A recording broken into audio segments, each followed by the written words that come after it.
Let's go. Reason for the season. Yeah. We're going to bust some ghosts, and then we're going to pile into our incredibly crowded SUV.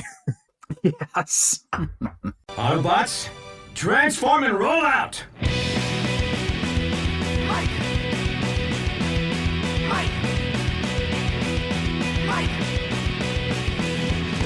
So many Mike!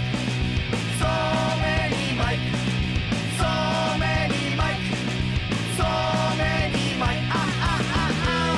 Well, guess what, my friends? It's time for another thrilling episode of Two Mikes, Two Furious Animated Transformers, where we talk about Transformers Animated one episode at a time from two different perspectives.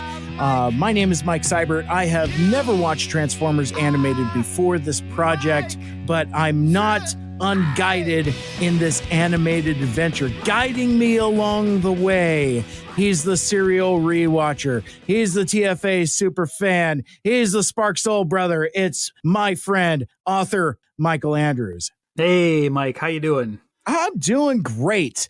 The sun is shining. Maybe the season is changing. Maybe I don't. What is time? What is time anymore? Yeah. You couldn't tell. The other day it was like 80 degrees here. I was wearing shorts outside, walking around downtown. And then the very next weekend it was 30 degrees and I was very cold. So it has been a weird roller coaster here.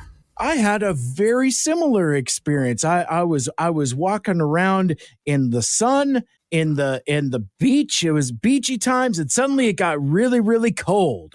And then suddenly there was like ice and snow everywhere. And Wade's like, no, that's a movie. That's a damn movie. God, a frozen empire, if you will. Yes. Well, no. So we're gonna talk about SUV : the Society of Ultimate Villainy in just a minute. But making good on a promise from a couple episodes ago, we wanted to do a little bit of Ghostbusters adjacent chat. We mentioned this in the listener feedback in our previous episode. Matthew Barbario, shout out to him for giving you the hookup for the Extreme Ghostbusters DVD set, which you have now consumed and completed. We also got a little bit of Frozen Empire. So I guess since apparently Transformers Animated is now a Ghostbusters adjacent podcast, as much as it is a good time to be a Transformers fan, it seems to be an okay time to be a Ghostbusters fan. Yeah, and I was going to say it's more than you even know. But I've been sitting on this a couple episodes now because last time we had a double whammy last episode because we had a co-host, we had a third mic in the studio that we had never met before that recording session. Abby, shout out to Abby, great job. Yeah.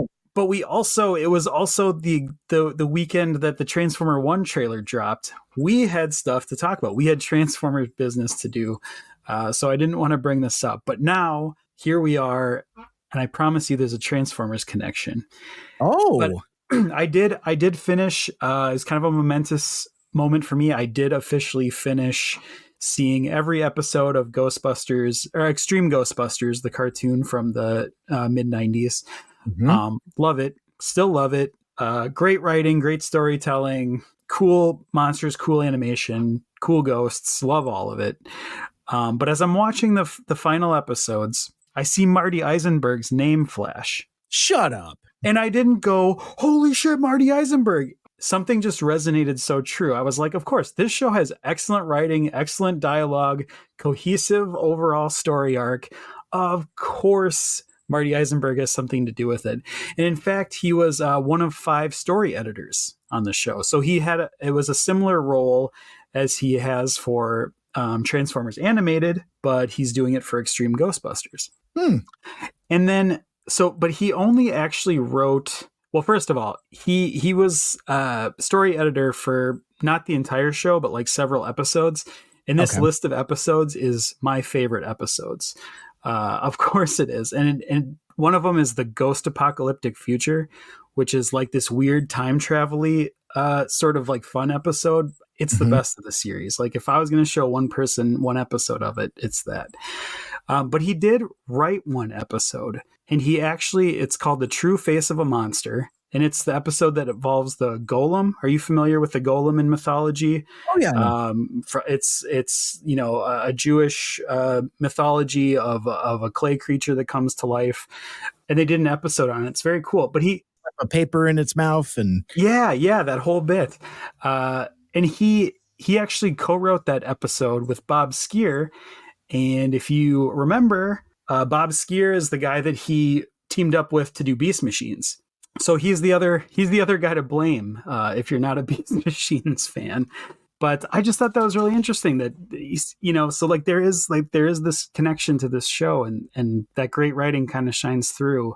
I also wanted to use this opportunity to quickly tell my Bob Skier story. Sure. From my very first TFCon. I knew he was going to be there, and I was a huge Beast Machines fan back then. I was very timid about it. I was going to my first TFCon being a super fan of the live action movies and Beast Machines. I was very scared for my survival at my first TFCon, but luckily it went just fine. And I brought with my Beast Machines DVD collection to get it autographed. And he was there, and so I was going to his panel. I just thought it was kismet, it was going to happen. But I was still very nervous. My first time at any big convention. And I actually saw him this is Kate's favorite story of me at a TFCon, by the way, but I saw him on the dealer room floor, and I was carrying my DVDs with me. And I was like, I just don't know. I don't know the code of is it okay to ask him for an autograph here? Do I need to wait for a panel? He was just shopping around. He was just doing his fan thing. And so I panicked at the last second. I was almost on my way up to him, and I panicked at the last second and just turned to look at a toy, to just anything to divert my attention. And I must have picked the only non-Transformer booth in the entire place to turn to, because there was just a wall of My Little Pony toys randomly on the Transformers convention floor. And I just had to pretend like I was very interested in My Little Ponies to dodge the bullet there. But Kate loves that story. If I had been anywhere else, I'd be looking at Transformer. But of course, I found the ponies. So you didn't talk to him and you didn't get the autograph? Oh, no, I did. I did eventually. Yeah, but I waited for his panel. I did eventually get the autograph. He signed it Beast Wishes, which I found very funny. Great guy. Really cool dude. That's awesome. Very, very cool. I wish I would have known that he had something to do with a Extreme Ghostbusters episode, because I would have loved to have chatted with him about that. But, that's a different convention, I guess. Well, that's that's kind of the reality with a lot of this stuff is, conventions continue to happen and guests come back around. And so you get your opportunity at some point. Mark your calendars for Chicago in 2025. Yes, bingo. We'll have to start a letter writing campaign to maybe get him and Marty Eisenberg to show up and maybe do a Beast Machines panel. Yeah, there you go. Wow. Is there an anniversary for that coming up? It feels like there's always an anniversary for something. Yeah, it does kind of. It does. But yeah, thank you for letting me indulge my story a little bit. That was just I really kind of went down the rabbit hole. I was really hoping there was some sort of connection to Ghostbusters and Transformers. I could get one more episode out of it. So good stuff. Well, and the last time we had recorded, we had existed in a time shifted future where I had seen the Frozen Empire, but you had not. Before, kind of before we actually start talking about more Transformers stuff, any particular thoughts you wanted to toss out there? Because actually, I saw you on Twitter kind of respond to a couple of the things that I actually kind of feel tie in thematically with our conversation about Transformers 1 from our previous episode, our conversation with Abby. But it feels like there's similar discourse in Ghostbusters fandom that is happening with Transformers fandom, especially surrounding Transformers 1. But yeah, I was just, since I don't know if there's ever going to be an opportunity for us to talk about the Frozen Empire again. True. Anything you wanted to mention on that? I guess I'll just say that I did really like the movie, for sure. I want to see it again. I'm excited to see it again as a fan specifically of the real Ghostbusters animated series, and especially Extreme Ghostbusters. None of what I saw in that movie felt out of place. Like I guess I grew up watching that in an animated form, and this was just a live action version of it. So it felt really welcoming in a way. And my partner, Kate, really, really loved it. And she's been watching a lot of the animated show with me. And that's almost become more her Ghostbusters than the actual Ghostbusters. So, right. So I was really cool to see her reaction to it and be actually excited about it because it was, so much like the animated series. Mm-hmm. Having said that, yeah, I think the thing that set me off was that I've been seeing articles of just people being so negative, and it's hot press to just have a negative take on something. I get it. But I spent my time reading this article about, how terrible Frozen Empire was and how it's just, visual clickbait and all these horrible things. And the very last sentence of the article was, and I'll probably see the movie, but I haven't yet. And it's what a waste of everyone's time. Like, give me a break. You at least need to see the source material you're writing an article about. That's how it works. Absolutely. Set me off. Yeah, that is genuinely frustrating.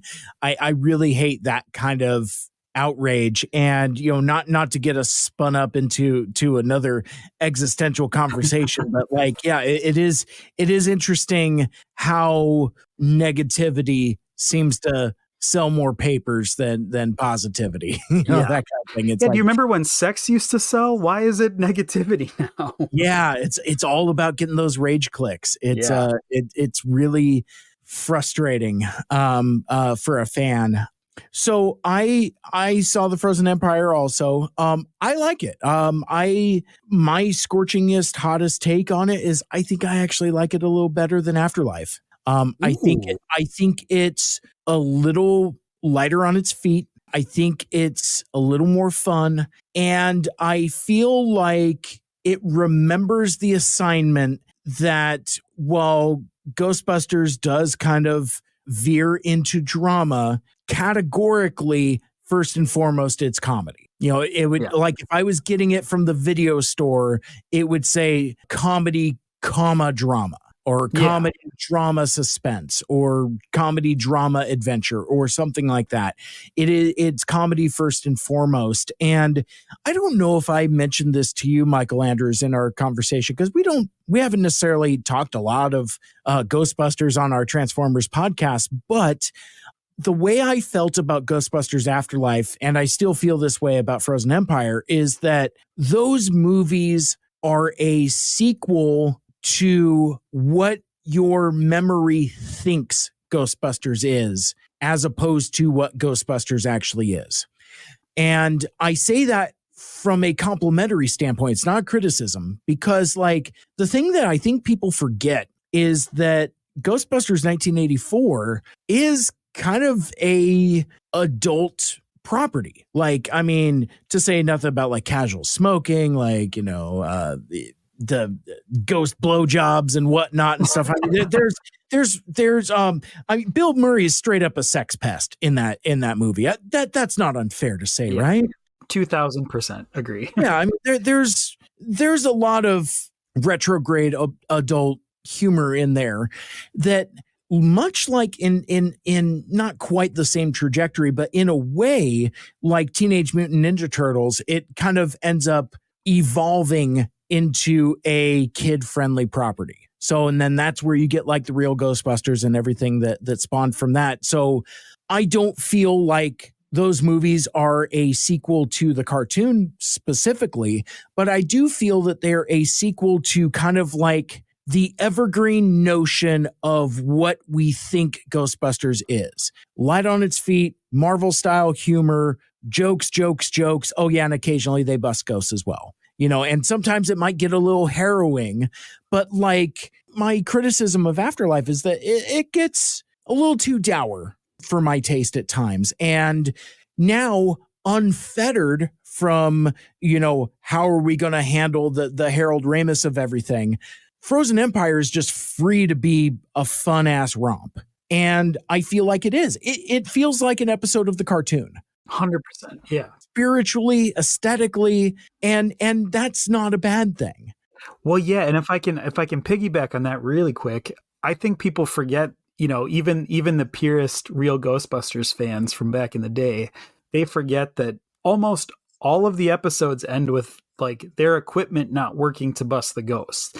They had to do something else. There was some magical talisman. There was help from a ghost they had to get. They had to shatter a mirror. They had to destroy a painting.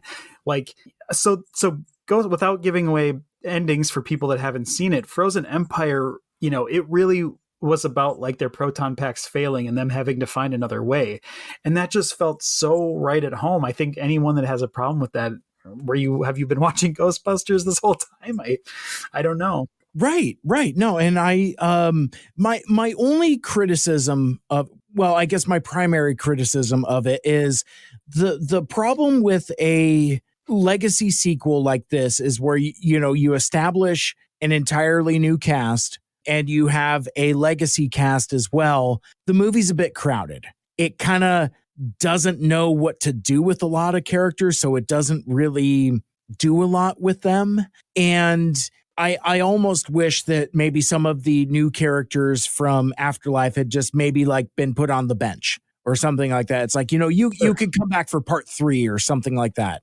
It's like, if a character goes away, like, how cool would it be if like Lucky isn't in this episode and she comes back for like part 3 or something like a full Ghostbuster in her own right or something, something right. like that. Whereas as opposed, she really doesn't have anything to do in this movie, but the tech is fun.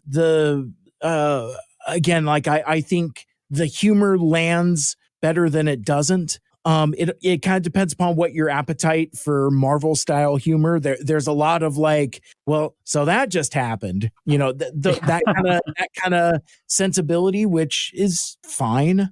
But like one of the criticisms I heard was like that it gets a little too adult in theme, like the entire legislation about the quote unquote sex dungeon.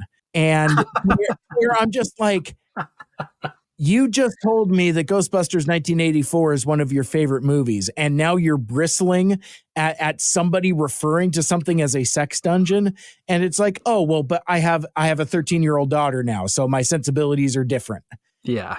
And I'm like, I guess, but I think a lot of the new characters don't quite get enough to do. Yeah. But it's crowded, I guess is what I'm trying to say. It's a big cast. I'll give you that. And I guess if you had to twist my arm to say something remotely negative about it, because I do love it. I do like finding joy in all film. I don't want to ever leave a film going, I wasted 2 hours of my life. I'm pretty good at finding the good in stuff. But I do think there was a little bit of a missed opportunity. I'll give a rose and a thorn here. I think there was a little bit of a missed opportunity. I do think one of the components of the DNA of Ghostbusters is and has always been like, it's a job. They need money. They can't get by, they're always kind of struggling to pay the rent. And I think having Winston as a rich benefactor sort of hurt this, because I wanted to see the Spengler family, who had suffered from money issues through the entire first film.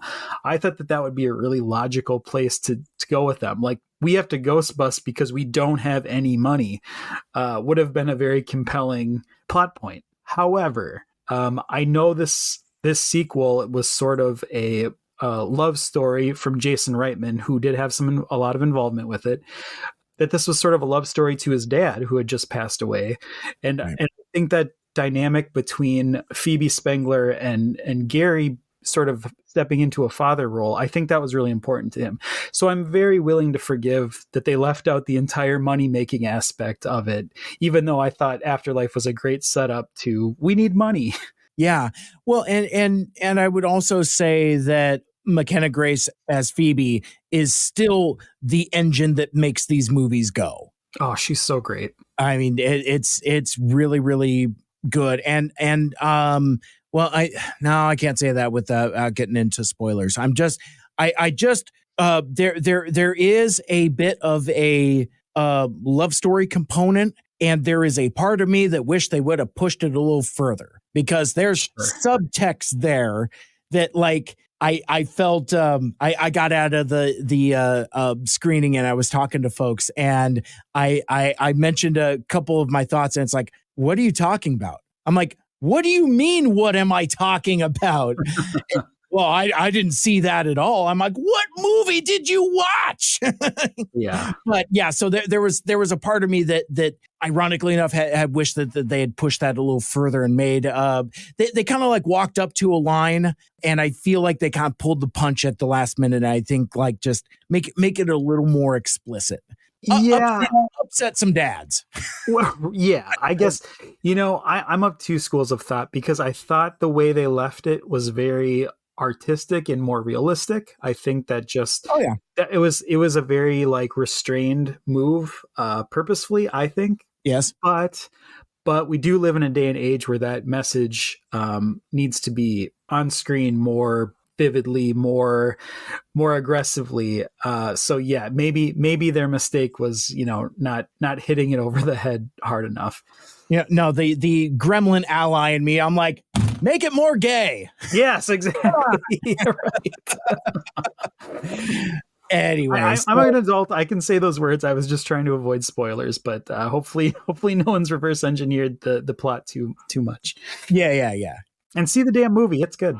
And see the damn movie. It's fun. It's really fun. And I would imagine it's on either streaming or PVOD by now. I mean, I think it's long since left theaters, but yeah, no, it's fun. Give it a go. Yeah. Well, should we talk some Transformers here on our Ghostbusters podcast? I don't know. It sounds good to me. All right. So, I have no segue, so we're just gonna go for it here. We are discussing Transformers Animated Season 2, Episode 8, overall Episode 24. Previously on 24.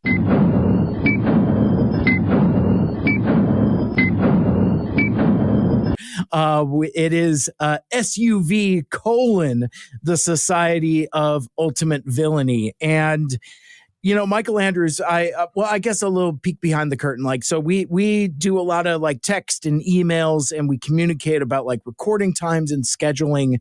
It's an elaborate lattice of inner workings here. But I didn't know, truthfully, what the full name of this episode was until I started watching it.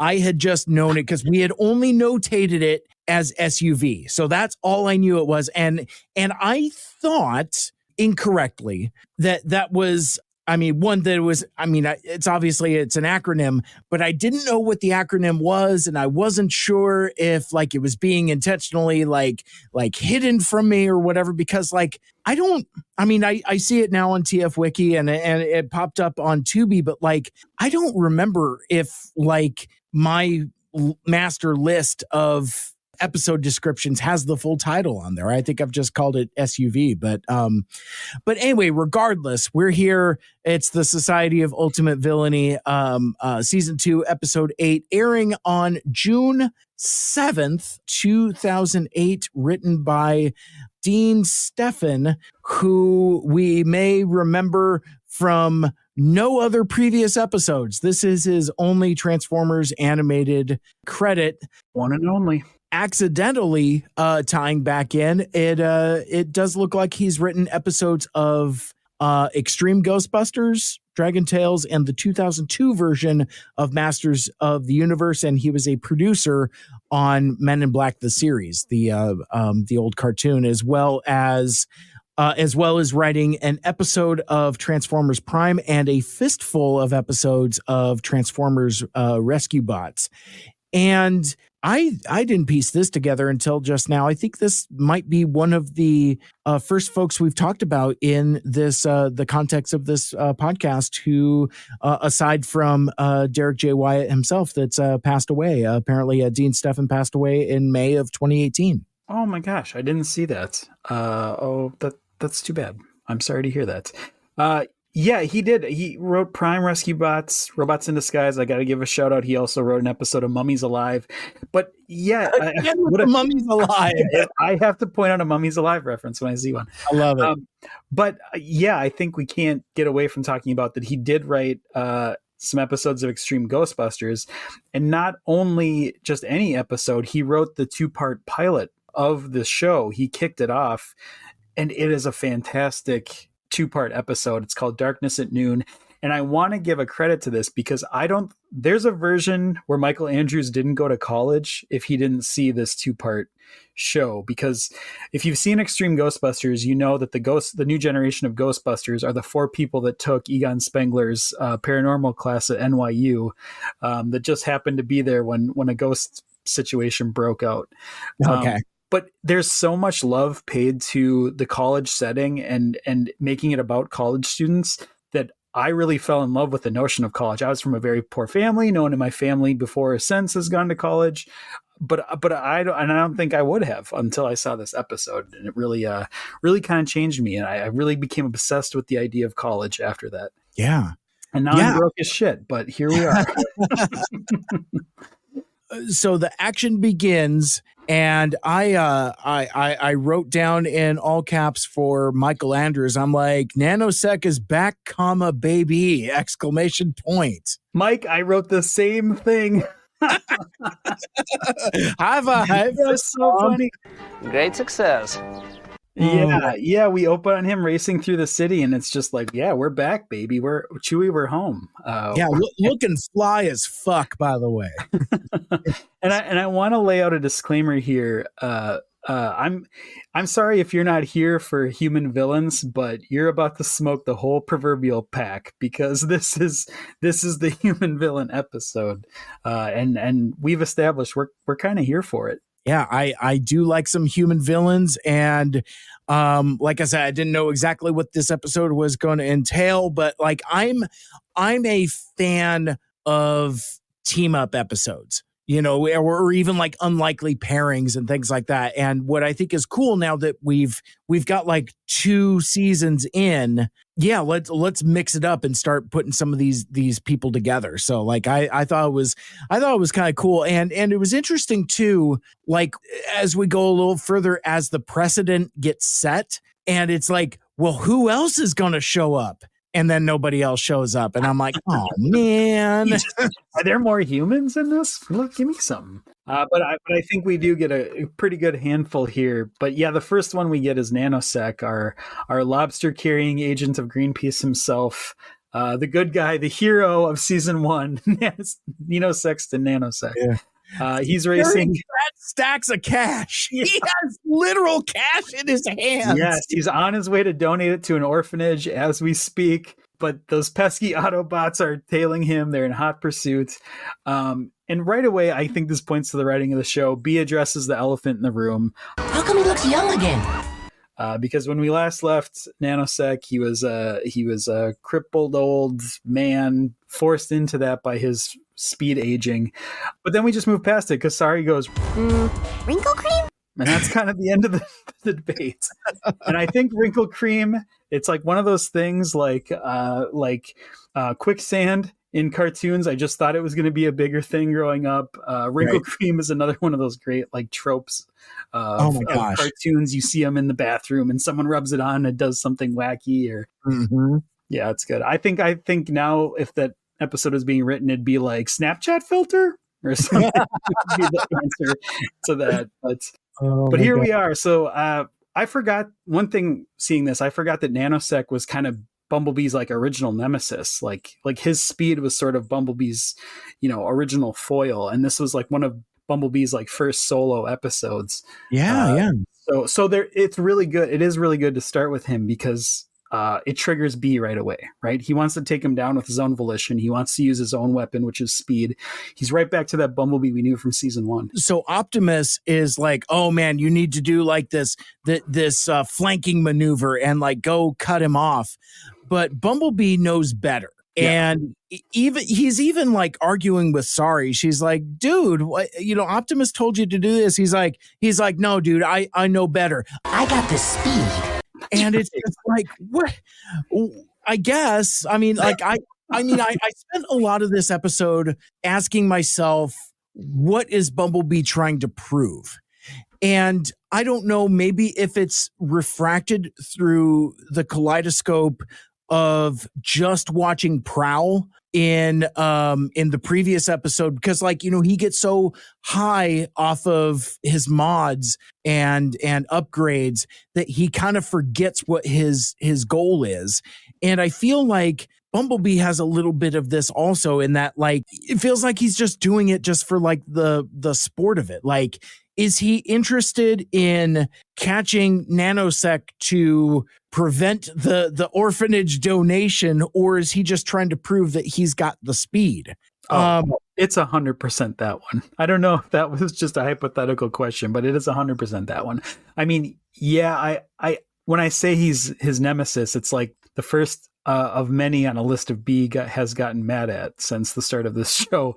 But I mean, really, yeah, we all know Bumblebee. We know his personality. He wants to show off a little bit. Yeah, and I think it's interesting. I wonder if there was a particular motivation, but it is odd that these two episodes are back to back. Where it's a Fistful of Energon, where it's Prowl being coked up on hubris, and now we have a reprise of Bumblebee being a little stinker. I don't know. It's a double helping of the good guys not being so great. It's odd when you look at it through that prism. But regardless, the action is interrupted by a Hadouken from the sky, and freezes Bumblebee. I don't remember if it's in this sequence or later on, because this happens many times. But it's I like the sound design that they do with this anytime Bumblebee slows down, because you can. I would imagine that they recorded Bumper Robinson at normal speed and then just did audio trickery to just slow it down. It's a pretty cool effect where B gets frozen. Yeah, and it's also a visual thing because it mutes his speed and his color. We get sort of this washed out color change that happens whenever he gets hit by it, and it makes him a roadblock for the rest of the bots, the rest of traffic in New Detroit, actually. And a crash stops the chase, and Optimus takes his moment to scold the little guy. Well, and prior to that, while the crashing is happening, I want to call attention to this. Old Nanosec, Nino Sexton, champion of orphans everywhere, bringing them both lobsters and cash. Over his shoulders, he's like, hope you lamos are insured. Oh, good burn. It's a sick burn. Ratchet's going to have to get out his EMP emitter and really kind of give you a couple once-overs applying that burn cream. Ooh, burn! But this being 2008 and not knowing the genesis of meme culture, is it possible that this is ground zero for the do Transformers need car insurance or life insurance there? Because he's like, I hope you lamos are insured, as there's crashing, but Bumblebee's having issues as well. So it could kind of go both ways. Yeah, I do kind of think that was a missed opportunity for him to swing back and be like, hey, which type of insurance do you guys use? Especially as B is frozen from whatever this mysterious beam is. Right. I wanted to see if you noticed this part too. Prowl ends up playing ass kisser, right-hand man of Optimus here. They sort of trot off into the sunset together. And Prowl, I think, makes some little comment about B's rashness, and then sidles up right next to Optimus and drives off. And I just thought, that's a lot of nerve coming off him making the exact same mistake last episode. So maybe, I don't know, maybe he's sucking up to the boss a little bit after his big mistake. Yeah, for sure. But Optimus is mad. And I would, and to take your premise even further, this is twice in a row where people are actively disobeying him and not listening. He just went through it with Prowl. Now he's going through it with B again. It's not always fun being Dadimus Prime, because it's what's it going to take for these punks to listen? Right. And Bulkhead too, to some extent, going out with his friends drinking. Oh, sure. We're on a triple threat here. Exactly. And then, but then B is full of disproportionate sass. Like I love my little stinker, but man, like this whole thing where he's just like, well, team's got to go with the best player, right? Or at least the fastest. And all that. And it's interesting because, like, I mean, shoot, let's go back to velocity for a sec. It's like Bumblebee is consistently not the fastest, despite his assertion that he is. Right. But then Prowl has this sick burn. He's like, Then why did you hit your brakes? if if you're the fastest, and again, Prowl is, Prime is just not happy with any of this. He's like just his only response is that he's shaking his head disapprovingly, disappointedly, not happy.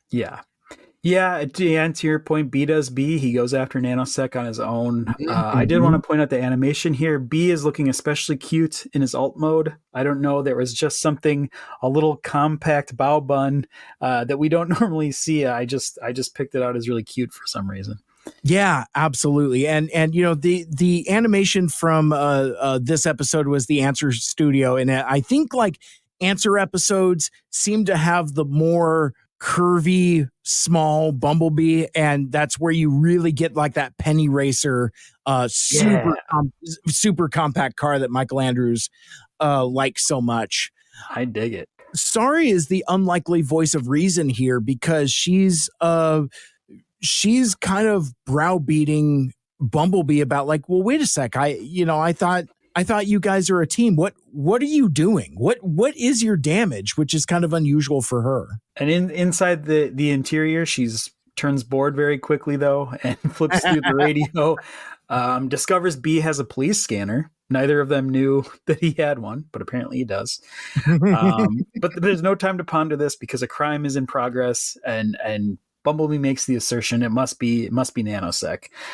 So he races across town to the next thing, but it's not Nanosec.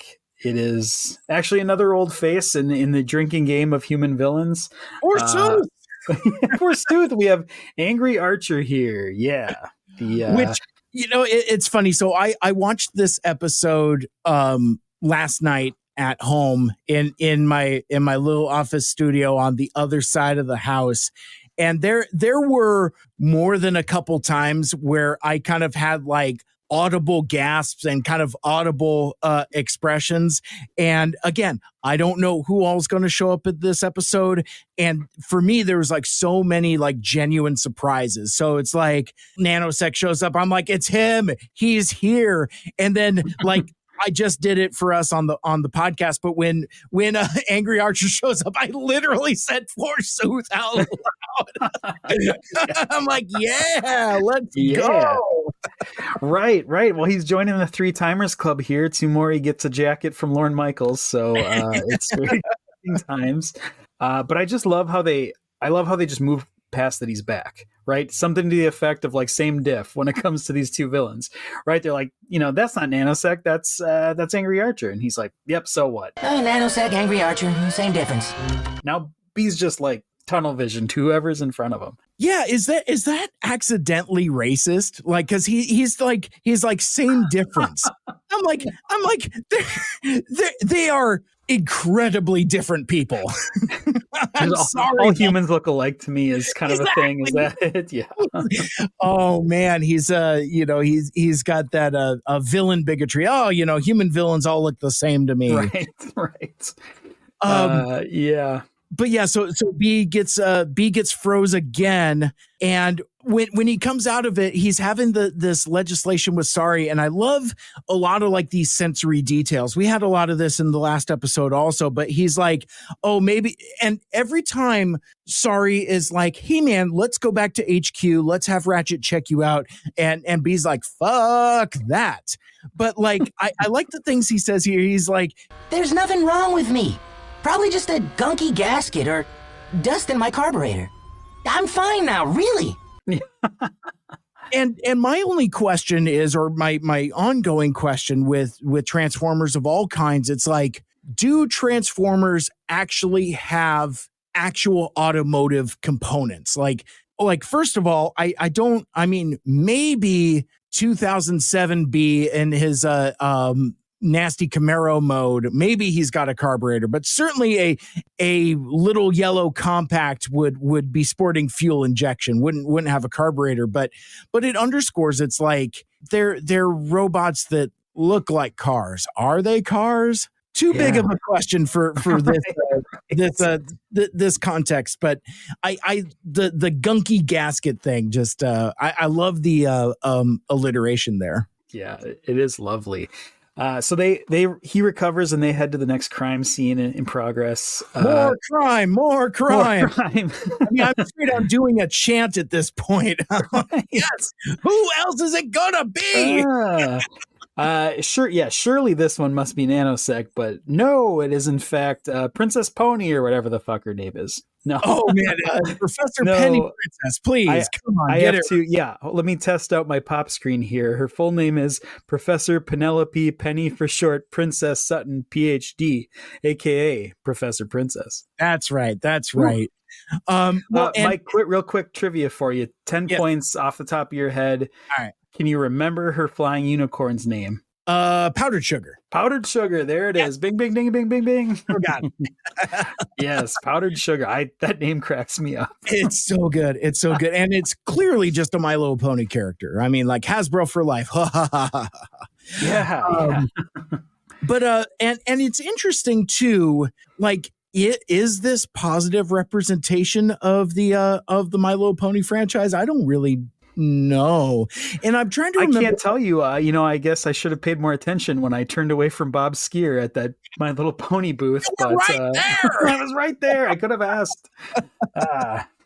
Oh man, but I love this little bit before that where like Sari is listening to the police scanner in Bumblebee, and it's like, oh man, there's a 402 in progress, and Sari is given all the sass. She's like, you don't even know what a 402 is. Right. Yeah, suddenly Detective Bumblebee knows all the codes. Didn't know he had a police scanner 5 minutes ago, but now he's knows exactly what to do. Sure I do. It's in progress. The good professor is back on her bullshit, and it's interesting that like Sari's key begins to glow before Bumblebee is hit again with the freeze ray. And in my notes, I shall now refer to Professor Penny Princess as just PPP, which no, I don't like that. I don't know if that sounds great out loud. No, don't like that. That's not good, but that's how I wrote it down. So they encounter Professor Penny Princess, who is trying to level this video arcade of all things. Yeah, this is where I had a moment of what are we doing here? Are we robbing the arcade? But it seems like she's maybe protesting it in some way. It's aggressively unclear. But basically what happens here is like, Sari's key begins to glow just before Bumblebee is hit again with the freeze ray, the time stopper power, and Professor Princess just kind of like over her shoulders like, oopsie, looks like somebody needs new batteries. which I thought was a pretty cool line. But like, we're just taking jabs at B today, aren't they? I love it. Well, in this episode, in this particular context, he kind of deserves it because he is being an unchecked turd. Yeah. He's just going after whoever. No, he doesn't. I don't think he even remembers Nanosec was the original person he was going after at this point. I do want to mention here, whatever affliction hits him, this slowdown thing that's happening, this is the first time it happens in bot mode instead of car mode. So this is where he gets a little more serious about it. And I just want to note this animation was gross. That's the only word I can come up with. It was almost like E.T. dying in the woods kind of gross. It's the weird, sickly, white, squinty version of Bumblebee. I didn't like it. Yeah, it's chalky, it's and like because like we saw earlier in the episode that, you know, it's a distinctive color because we all know that gray means dead. So he's specifically not gray. This is a very different color on the spectrum. But yeah, you're right. Like, you know, he gets affected, and then it's here when he realizes there might be some issues. We also at that same time see that there's a shadowy figure on the rooftop observing, and I'm like, ooh, she's a lady. She's a lady. You know, cue up the Tom Jones, you know, with like a raspberry beret and whatnot. I'm like, yeah, let's go. Yeah. Yes. I also want to point out here too that animation of Bumblebee getting zapped, because it makes him go in slow motion. It reminded me of the moment Ralph Wiggum's heart breaks in that Simpsons episode with the slow. That's sort of like slow motion wince that happens. Watch this, Lise. You can actually pinpoint the second when his heart rips in half. And now. But yeah, so now we have at least the hintings of a new human villain, and we get an introduction to her right away. She's Slow-Mo, and she's apparently gathered all of New Detroit's worst here in her clock tower hideout. I like her. I like that. I like a villain with a plan here. She's sort of a kingpin a little bit of like, let's assemble the Sinister Six, right? Yeah. Let's make it happen. She's got the power. We find out she's got the power to slow down electronics, and she proves it by giving Nanosec a little zap, make him slow down long enough that she can explain that she manipulated his suit and reversed his aging. And I buy it. This sounds like a reasonable explanation. Yeah. And I'm glad they went back to it, right? They didn't just leave it with the wrinkle cream thing that Sari said. Now there's actually some, that's a good writing again. You just got a little bit of actual, I didn't even know I needed it until she explained it, what happened. Right. I would have just accepted it at face value. It's like, again, Sari's pigtails grow back. No big deal. It's like, right. Well, this character's young again. No big deal. Because like, why spend the extra narrative fuel to, explain something that doesn't necessarily need to within the context of a cartoon? I would totally accept somebody just returning on model with no explanation, but like this works out narratively because it gives an example of how her power works. So like it seems like it works a couple different ways there. It was interesting watching this in real time or documenting and taking notes in real time. I mean, because like as Slow-Mo introduces herself in the slow cave in her ornate, elaborate clock themed lair, I was kind of trying to get a handle on what this voice is. And it's like, first I kind of clocked it as kind of like a New England kind of mid-Atlantic kind of Katharine Hepburn type of affect. But then like the more she starts talking, it's like, oh no, it's more old-timey gangster. It's like a James Cagney type of thing, especially in her word choice. And like, it's like, yeah, see, a lot of C's in her performance here. Yeah, well, I put down that it was like a 1920s way of talking, and I think the beret you mentioned is kind of sort of like a play on like a flapper, I think is what we're going for. And especially with the veil that she's got going on. And by the way, she's voiced by Tara Strong, who voices Sari. But since this is the Ghostbusters episode, I also have to point out that Tara Strong was the voice of Kylie, my favorite Extreme Ghostbuster, who I've mentioned several times on this show. Yeah. And she was Tara Sharendoff when she voiced that character. But I also want to bring it back because Slow-Mo's voice, this 1920s flapper Cagney type thing, does have a hint of Kylie, because Kylie was like a New York broad, right? Like she had like sort of an application to it. And I think there's a little bit of Kylie in this Slow-Mo character. Yeah, I think it's one of those things where you have to listen to her speak for extended periods to get a read on it. But it's also, since her thing is time manipulation. It's always fast. You know, she's always speaking in a hurry and like saying the same thing in a lot of different ways. It's a real Mike Seibert situation there where it's like you just said the same thing 3 times, but in 3 different ways, that kind of thing. Right. I have to say a little something too about her symbol here. Sure. You know, she has this fragment of the Allspark, which is what gives her power. Spoilers alert. Oh yeah, sorry, but she's got it in this little clock, and it's shaped. I'm just realizing now it's shaped more like 2 hands on a watch, but it's also shaped a little bit like a rewind symbol, you know, on like a tape player, and that's what I first clocked it as.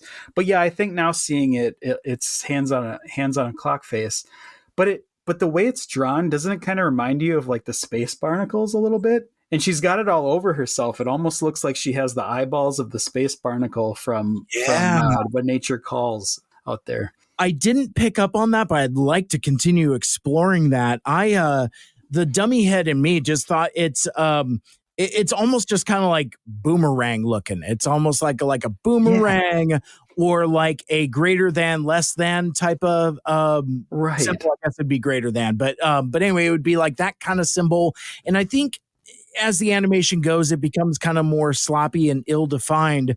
But you segued into the thing I wanted to talk about is kind of like her character model and character design a little bit. Because, yeah, it's like there is something weirdly otherworldly with like, and I wondered like how much the exposure to this Allspark fragment has potentially affected her, because like the eyes kind of messed me up. I'm just like, what is going on, alien lady? Yeah. But she's got a lot of like Doc Brown energy too, where it's like, I love that she's got like watches up and down both arms. Right. Like she's got like a choker with a clock on it as well. So it's like, you know, it's the the giant pocket watch amulet for the Allspark fragment, the watches on her wrists, and the necklace, and I think that's about it. There's also a symbol on her cape on her back. Oh, right. And okay. Yeah, her eyes are like the weird, almost like Kermit the Frog goat eye type, but it's also that symbol, I guess. Yeah. And then she has curly cues in her hair that I guess are reminiscent of like a time warp or a time swirl. You know, that's sort of like that Austin Powers jumping back in time portal. I guess that's how I kind of took it. I could say that. And I'm gonna stick my neck out here and be a little prurient for a moment here. I like this character design. I think she's kind of hot. Oh, I'm not touching that one. I it's the stockings. I couldn't let it slide. This will be the last time I mention it, but I was just like, we had a great run, didn't we? Too bad this is our last show. I'm like, what's a sexy lady doing in a Transformers animated thing? But yeah, it's just, I don't know. It's a weird design choice for a kid's cartoon. I don't know. At a time where I'm saying that, like, you know, Keegan Michael Key saying like, you know, Badassatron is maybe not kid appropriate or something. In cut to next episode, I'm like, I like the sexy lady with the sexy stocking. Yeah. Sorry. Well, I think to try to bail you out a little bit. I mean, this is the first female human villain we have that's not modeled after a 9-year-old, and it's also, there is some sort of a little bit of like flirtation with the other male villains in this episode. So there is something, she's meant to have sort of this appeal, I guess, or this allure over the other males in the. I just didn't know it was going to work on you, I guess. But yeah, there is definitely sex appeal coding in there, as you said, which is to the point where she has Nanosec like completely in her thrall. Like they have a moment later where it's overtly flirtatious, to the point where Nanosec has some potentially wrong ideas about his coworker in crime here. Yeah. Well, actually, I am glad you brought this up, because I in the back of my mind, I've sort of had this feeling that she was modeled after like Selena Kyle, or I'm thinking specifically like the Batman Returns version of Catwoman. Sure. right? There's sort of a, playing everybody. And she even has the I was sick of my desk job and now she's kind of baddie sort of thing going for her. I used to have a dead-end job right here in this factory. 8 hours a day, sticking quartz crystals into clocks. Then one day I came across this strange crystal. Knew right away I had something special, something unique, something that would pay off big time. So I think there's something there. Yeah, well, and it's fascinating too, because all of the human supervillains we've seen so far have had some kind of supervillain origin story, and this is the first one who specifically chose villainy. She even says in the clock cave that she's a fan of them. I'm a big fan of your work. All of your work. That's why I gathered you together, routed you up, roped you into the big grand opening.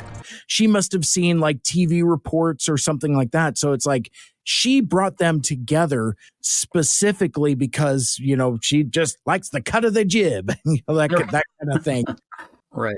I think it's important to note the big takeaway here for me is that she has a weapon that stops the time, like Hot Rod in The Last Night. So need you to drop that soundbite in, buddy. My weapon would stop the time.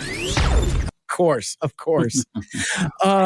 I also like that, when they're having this legislation about what to call themselves. And I'm here for that. I love a good naming legislation. It's so good. But then you get again, I wouldn't say that the writers of Transformers Animated had traveled forward in time to listen to our podcast to take that knowledge back with them to influence their writing. But The Fast and the Villainous is they did that for us. Yeah, it has to be. I love it. Yeah, did you catch any of the other names that they propositioned? I guess since we're doing trivia time today. I did not write them down.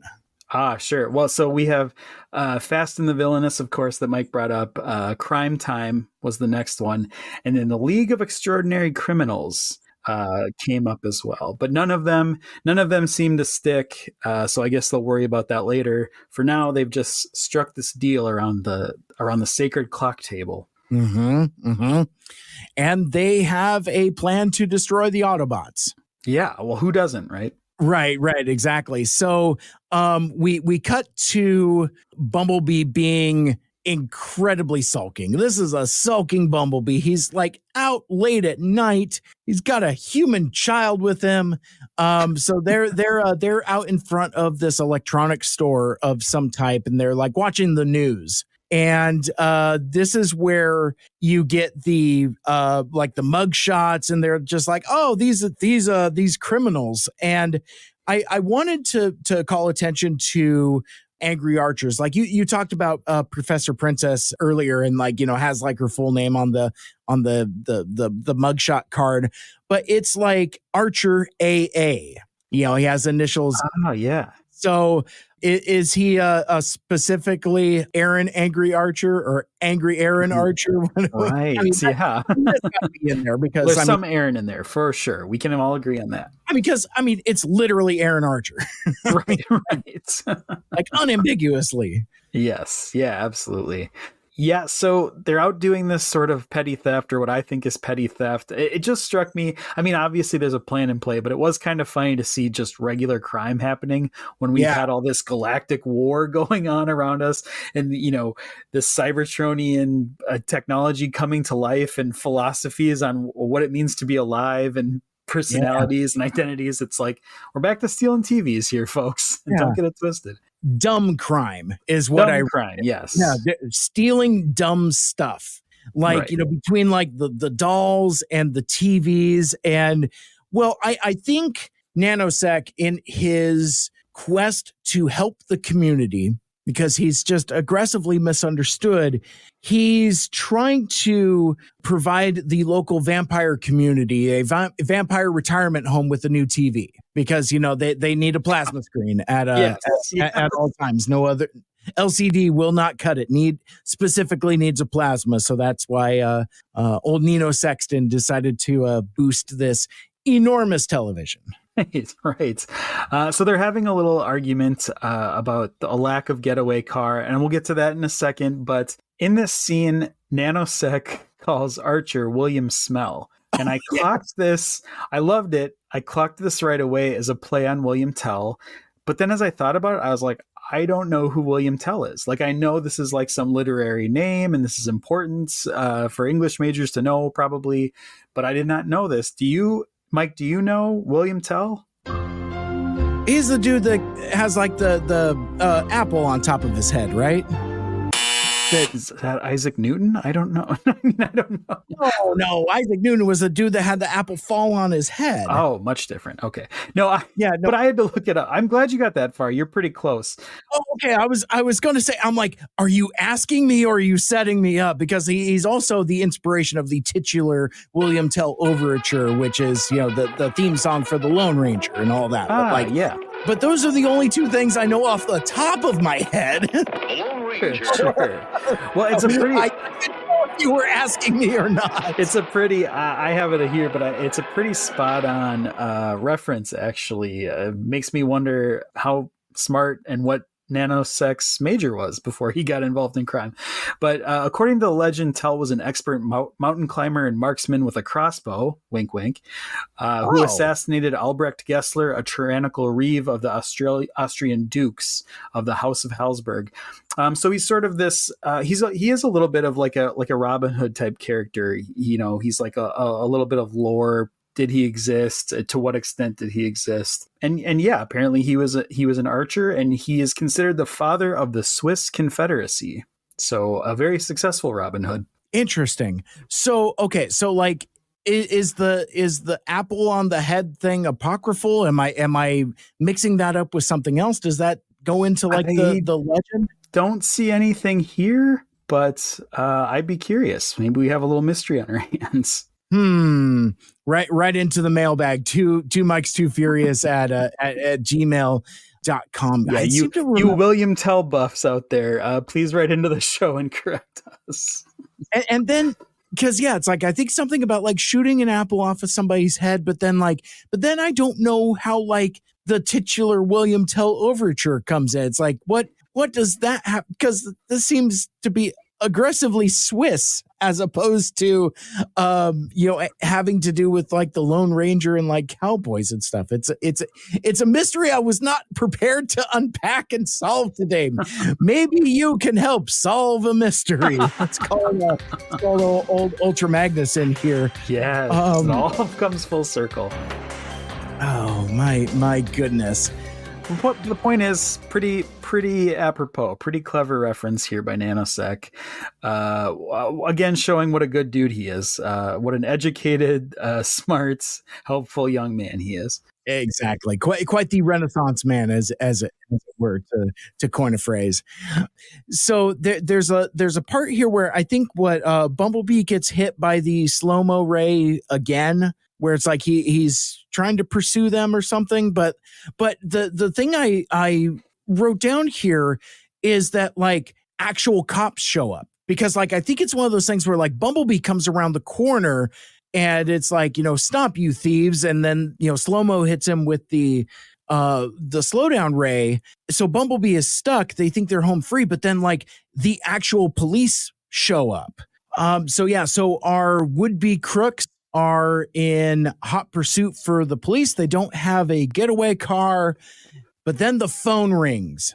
Yeah. And I did not know what this episode was. In fact, we had even made comments about meeting a certain character. And I think my buddy Mikel Andrews said like, ooh, well, that might happen soon for you, but I'm not going to say. Ooh, am I Megatron now?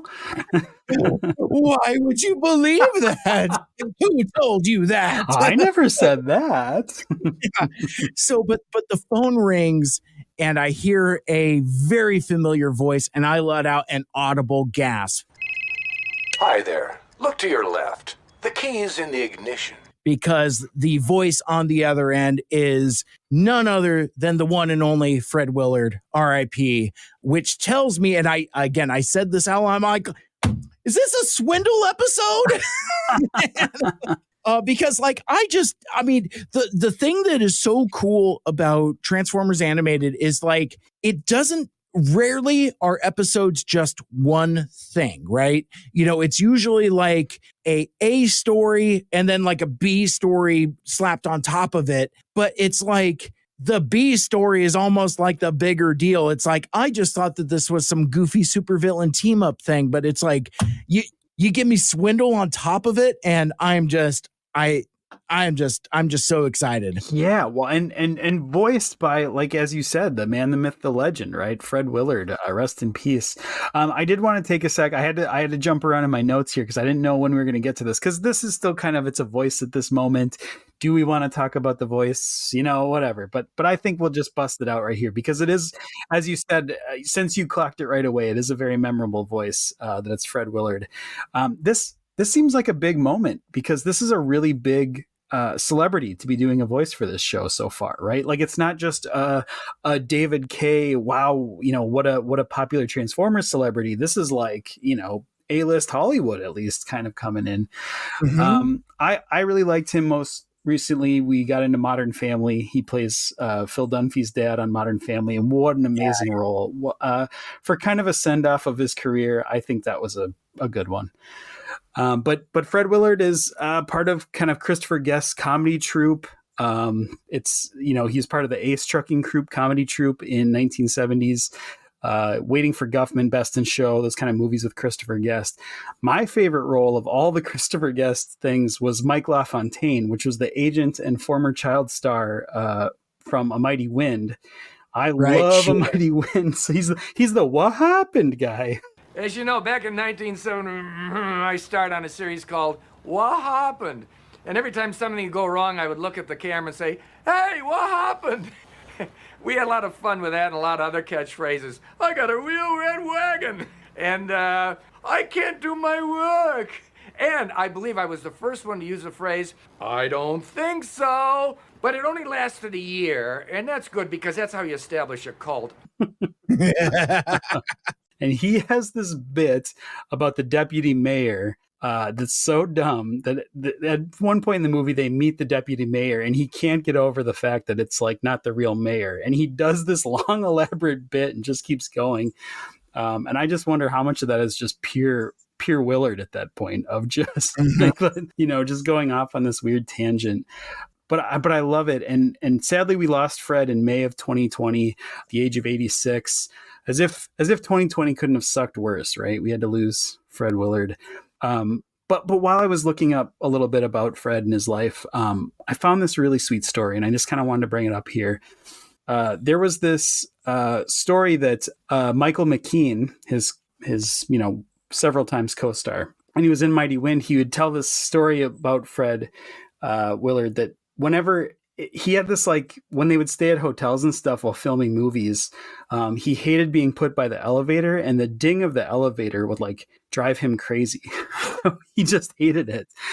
So he would carry around this little toolkit to disable the bell in the elevator. And then, like, before they would check out of the hotel, he would go and like fix the elevator bell and let it ding again. And sometimes he said, he's like, do you always do this? And he's like, yeah, I even sometimes go up to the floor above me and disable that one so that I don't have to hear it. And it was just this weird little mutant power that he had of knowing how to, you know, disable the elevator bell. But I just thought that was a really, like, I don't know, life imitates art, or maybe the other way around, kind of like, how Fred Willard is that, right? Like, that just seems like a character he'd play. Yeah. Absolutely. Greatly missed, but terrific in this role as who we will later get to know as Swindle, is now just a voice on the phone. But like this, you know, mysterious benefactor is like, hey man, I got a getaway vehicle. It's right over there. You know, just a little bit of like shifty smarminess to it. I love it. And so, yeah, our villains pile into this mostly familiar looking tan and purple Jeep, which of course, you know, again, I already had it with the voice, but if I hadn't, you know, even seeing a more, I don't know, I guess you would call this kind of like a Humvee type of type of vehicle. I think G1 Swindle is just like a Jeep, not any different than say like Hound or whatever with his fellow Combaticons. But anyway, you see like, there's this kind of like Humvee style tan and purple Jeep, and and there he is. Yeah, great radio here. I'm showing it off for the camera, but I do have the Swindle figure, and I do keep it in Jeep form on my shelf. So I love the Swindle Jeep. I have the G1 right next to me over here. I just love the little Jeep guy. Yeah, it's a pretty cool Jeep. But as the gathered villains are making their getaway, there's Mikel Andrews' favorite, further legislation. Yes. That's right. Yeah, I love it. They, because they've already talked about a little bit how they need a name, and this SUV thing comes about, right? Right. They're talking about there was some conjecture about what type of vehicle it was, right? And it's an SUV, which gives Nanosec, the scholar of the group, of course, the idea for their name, which is the Society of Ultimate Villainy SUV. Perfect. It's a play on a play of words. Ooh, I like it. Give it all the Oscars. Yeah, French kiss, if you will. Yes. You literally did the chef kiss on camera there. So, but you caught this right away, Mikey. I guess you saw this and you went Swindle, and it wasn't absolutely. And it was it the voice first or the vehicle first? It was the voice first. I knew immediately, like as soon as she answered the phone, and because like I forget exactly what he says, but it's like, boy, you guys seem to be in a bit of a trouble, aren't you? Yeah. It's smarmy right off the bat. Yeah. It's smarmy, but welcoming also. And it's it's a very Fred Willard manner of speaking. Right. A car salesman, but one that you don't hate. Right. Yeah. And kind of, I don't know, folksy or grandfatherly or whatever, but it's just, I don't know. It's a very warm voice. So it's like, and I guess, I don't know if just maybe subconsciously my ears have been tuned for it, because like I've been waiting to meet Swindle pretty much since we started this podcast. It's like that is the character I've been waiting for the most. Awesome. So I was very well rewarded. So it's like, so for me, it was like, I was like, oh, and then you immediately pan over to the car and like, I see the colors. Even if not in the design, I mean, the colors are unmistakable, undeniable. That is certainly Swindle. Sure. Well, yeah. So this sweet voice has some deals to make here, and says to kind of sweeten the pot. He wants some parts for a big project, and it seems to seal the things for Slow-Mo, and the rest of them kind of come around to it, and they're off to the criminal races. They sort of hatch this plan that pairs them off, and we start with Angry Archer paired with Professor Princess, who tries to take out Padlock. Angry Archer does. But our anti-violence princess has defanged the Archer's arrows, apparently. Only her unicorn horn rainbow cannon is peaceful enough to break into this facility. It's genuinely confusing because, first of all, Archer is just like, what the? I mean, it's a cool visual gag where he's like, oh man, my freaking bomb arrow is going to do it. Right. And it's like, wang, it just does nothing. But Professor Princess is like, explosions aren't nice. Except when they look like beautiful rainbows. Yeah. It's just like, what is wrong with you, lady? She's unhinged. What is your affliction, dude? My goodness. Yeah. And nearby or across town but close, Nanosec and Slow-Mo are paired together, and they're in charge of stealing a radar dish from the roof of a skyscraper. Man. So somebody play the saxophone, man. I just need some smoky noir music. Because the romance is in the air. Yes, there's tension here. Absolutely. I mean, to the point where it's like, so Nanosec successfully liberates the satellite dish for the retired vampires, of course. Now that they have their plasma TV, you need a satellite dish to tune it in again. ever altruistic. But but Slow-Mo is very impressed with this. She's like, "Ooh, I like a man who works fast."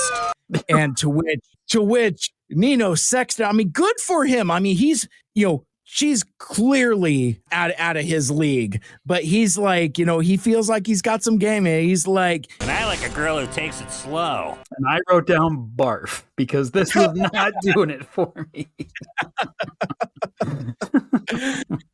Oh, man.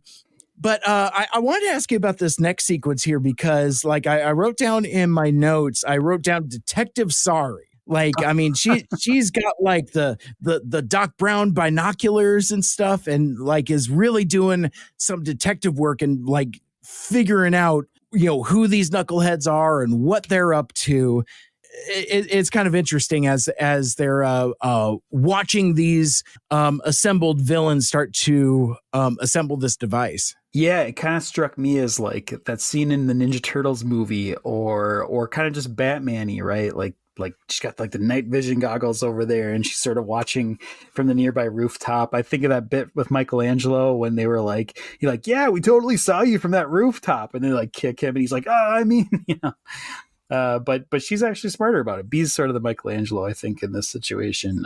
She's good at playing spy. I don't know where she learned it, but yeah, she's here for it.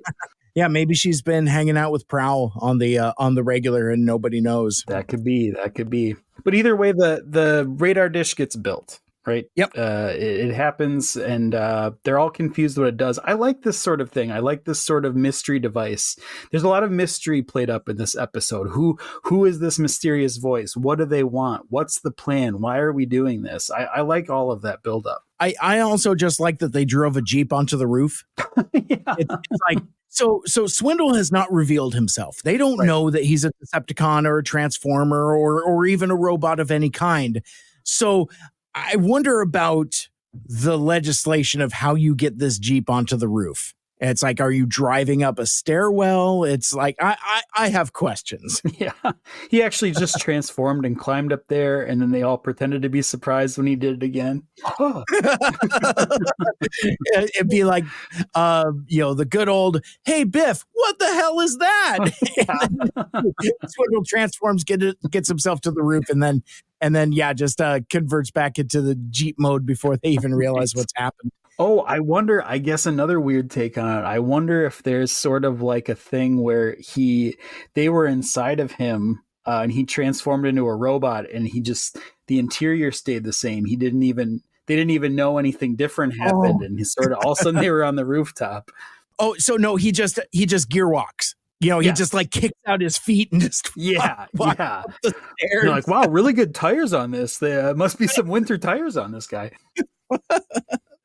That's all incredibly silly. So once this thing is assembled, they ask, it's like, well, what's it do? To which Swindle replies, I'm sorry, the mysterious benefactor, yes. The Jeep responds with, nothing yet. You see, it needs one last component. That's why we need Slow-Mo's timepiece of, stick it in. Yes, right. Really interesting. Sort of get a reveal there, but this is where we start to see Swindle, if we can use that name, kind of turn a little bit evil. And there's this bit where he uses the negatronic force field emitter and creates sort of this force field around himself. And I love this moment. I love it so much because, it's cool and fluorescent and purple, but also, in classic Swindle fashion, he has to talk about the good deal he got on this product. Right. And this is a little gift from the VOC. And he goes on to talk about the VOC and the VOC, and this is a Beast Wars callback. This is lore from Beast Wars. Yeah, Nexus Zero. Yeah, how about that? Yeah. Nice little nod there. Nice creatures, the VOC. If you're ever in the Nexus Zero area, do yourself a favor and check them out. You won't be sorry. I was going to say before we get too much further is basically like we kind of glossed over it a little bit. They argue a little bit like, hey, Slow-Mo, you need to, put your timepiece in there. That's the thing that makes it go. And Slow-Mo is resistant. It's like, well, no, we're not doing that. Well, that's part of the deal. Well, then the deal's off then. Yeah. And then that's where you get, you goddamn right the deal's off. Fucking give it to me. Yeah. And so, like, a scene that I call back to often is in Transformers 2007, where Optimus reveals himself to Sam and Michaela, and how, like, the awe of that. This kind of felt the same, because, like, we've spent a little bit of time with this Jeep thinking maybe it's just some dude on the other line. When he reveals himself to be a Decepticon and a big nasty robot, as Professor Princess says, it's kind of a big deal. Yeah. Like, literally, I mean, like, he imposes over them. Yeah, I mean, he's a big nasty dude. So yeah, I thought that was pretty iconic, actually, the reveal that he's a Decepticon. So at this point, Sari is like, no more. Enough of this shit. You either call for backup or I do it for you. Oof. You know, to where, like, you know, she's really very insistent. Swindle talks about being I wanted to call specific attention to this, because, like, Swindle introduces himself as an arms dealer specifically. Yes. Then he also talks about this weapon that they've assembled for something called the upcoming Autobot Decepticon War. And I think that bit of legislature is very interesting. Yeah. There's that says a lot about what's going on in the galaxy, because we don't know where Swindle is from. We don't know if he's been here the whole time, or really what his involvement is. He just shows up for this occasion, but he seems to have his finger on the pulse, and he seems to know that something is going to happen, and he knows that he wants to be a part of it, one as an arms dealer, but also just to, you know, make some money on it. Yeah, there's a lot going on here. I think this is where the real genius of Fred Willard's casting comes in, because you needed this sort of, like, recognizable voice that you trust right away, sort of friendly grandpa-y, so that the reveal is that much harsher. And the world where Fred Willard plays a bad guy, it's like, what? I mean, my mind's blown here. And he gets really dark with this vocal performance. And the other thing too is that he's souped up with all these upgrades. Like the force emitter is not the only thing, but this isn't like Lockdown's mods. These are like bought and paid for weapons that are like hidden away. This is what makes him like super cool in my book. He's very svelte and suave and you know, symmetrical, where Lockdown's all just like clamping stuff onto himself like a Frankenstein scarecrow. That's not what Swindle is. Swindle's, you know, he's keeping a certain appearance, but he's armed to the teeth. Oh my God. And speaking of Lockdown, Swindle kind of mentions him a little bit, not by name here, but he implies, you know, sort of this code amongst the underworlders, that he does, in fact, he did receive a tip from this mysterious character. I wrote down in my notes that Swindle is ruthless and slick.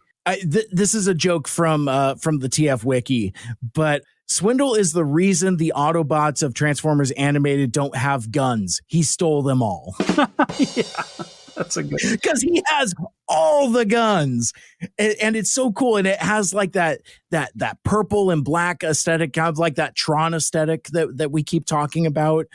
And you know, to linger further on that, since we're here talking about it, I love that he's just toting this cannon on his arm. You know, very Megatron. Whereas, like, you know, I think G1 Swindle has an arm gun, but it's not nearly as pronounced as this. No.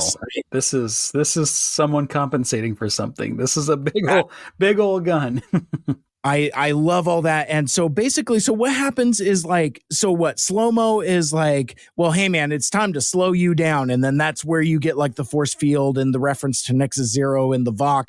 But so it bounces off, and does it hit Bumblebee or something like that? Yeah, that sounds right. It It definitely, I mean, Bumblebee gets hit so many times by this ray in this episode. It is really hard to keep track when it happens. Well, because I think, wait a sec, I got this all mixed up because like I think the other bad guys are firing their weaponry at him. Yeah. So it's like, I think you got like a rainbow attack, you got some arrows, and I think the ricochet of all that is what Bumblebee and Sari are doing, because they kind of like cower in this garage, and that's where it's like, okay, Bumblebee even is like, okay, fine, I'll call Optimus.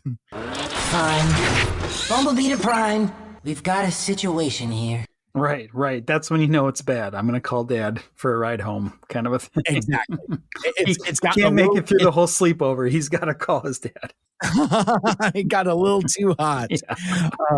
That kind of thing. But but speaking of calls, Swindle calls the 1866 dial Megatron number again, boop. And it's funny to have this interaction between two theatrical characters. Like, I love this dance that they're doing. It's like Megatron, you old warmonger. It's been stellar cycles. It's like, oh, Swindle, you old son of a bitch. You know? Kids still doing okay? They grow up so fast, don't they? Yeah, I was going to say this conversation back and forth. I wrote down, Seibert, I know you like the way Megatron says scruples here. The word scruples, he says this real satiny thing as he says it. Mm-hmm. Yeah. It stirred something in me, I'll be honest. Yeah. Well, and he says, he calls bullshit on it. Because they have this conversation where it's the implication of lockdown. He's like, a mutual bounty hunting friend provided it in exchange for a weapon or two. Professional scruples prevent me from revealing his name. It's like, oh, really? Bounty hunters? We don't need that scum. Now that's something else entirely. Yeah. But it's like, Megatron here, he's just like, scruples? You'd sell your own motherboard to the highest bidder. Don't talk to me about scruples. Scruples, yeah. Oh, it's lovely. It's a great word. Yeah. I love it. Yeah. So good. Good little scene.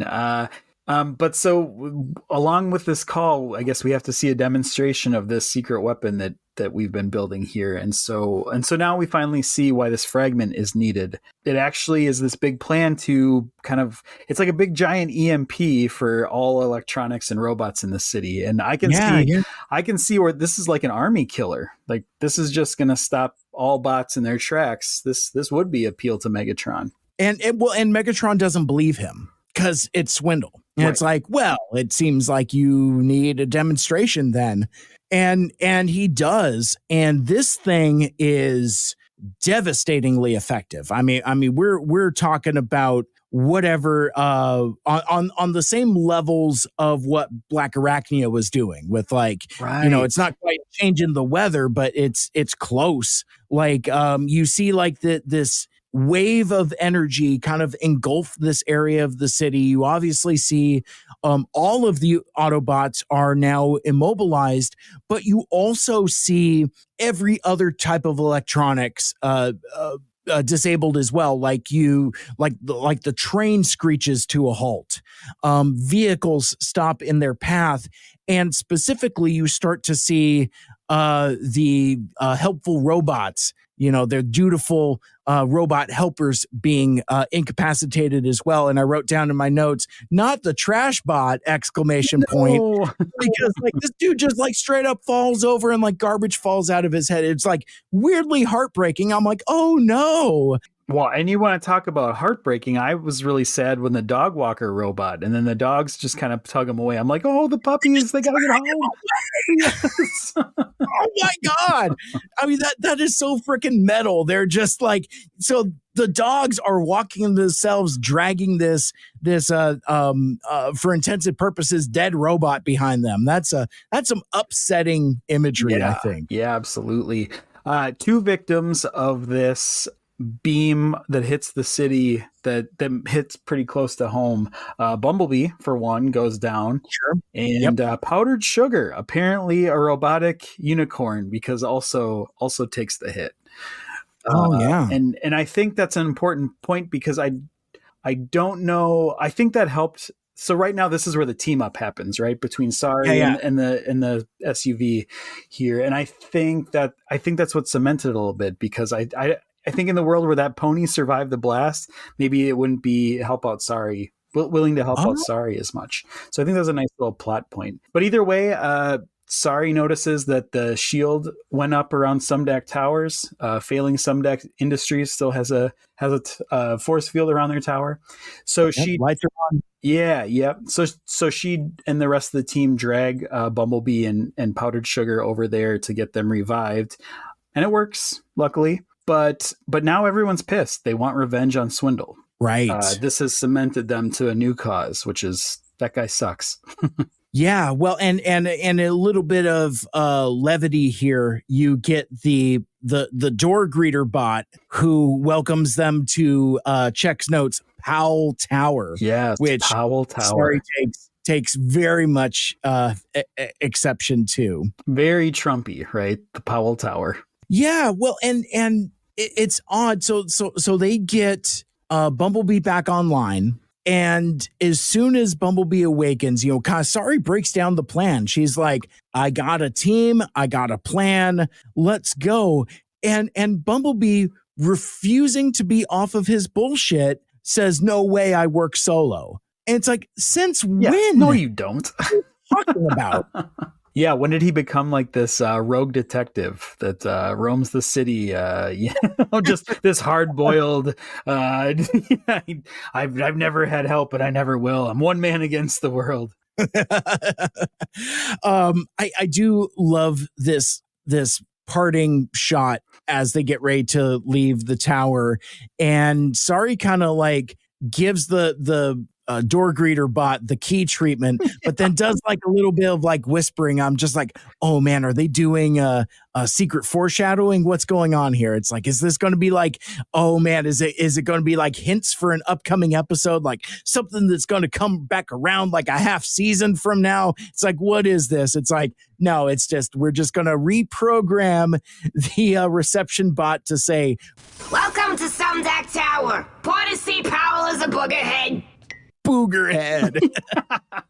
Yeah, Big Stinker Energy is back in town. That was really nice to see. That receptionist bot, also voiced by Tara Strong, by the way. We got double threat in this episode, and triple if you count Kylie from Ghostbusters, which is always playing in my head. So, of course.